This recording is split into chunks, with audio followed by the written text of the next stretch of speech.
环保团体有去统计，讲这几年物件起价介绍是起真凶，亲像这做啊3年来就起85.4%。因若讲这含气候变迁影响产量，地数这起价是有牵连的。另外，根据着这国建署的统计，讲有4成民众过年时啊，体重平均增加1.7公斤，提醒民众就要注意食食的健康。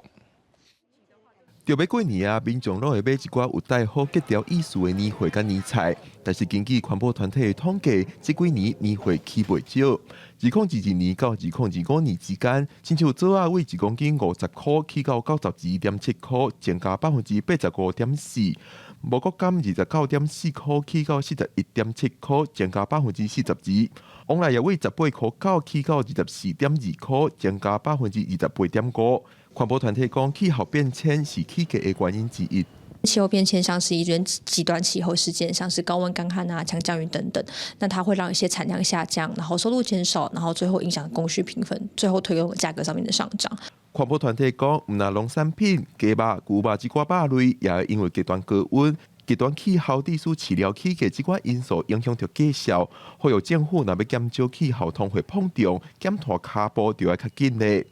另外，过年时啊，定会食大鱼大肉。根据国民健康署调查，民众的食习惯是发现盐、糖定会食伤济，青菜水果食伤少。高油、盐、糖的部分，还有高热量，还有缺乏膳食纤维的饮食都尽量避免，因为这些都可能会造成肥胖、高血糖、高血压、糖尿病等等的一个罹患的一个风险。国健署也讲，根据因的调查发现，有4成的民众过年时啊，体重平均增加1.7公斤。国健署建议民众除了要注意食食的习惯，出门行大也通以行路、骑脚踏车这寡方式加运动，保持健康。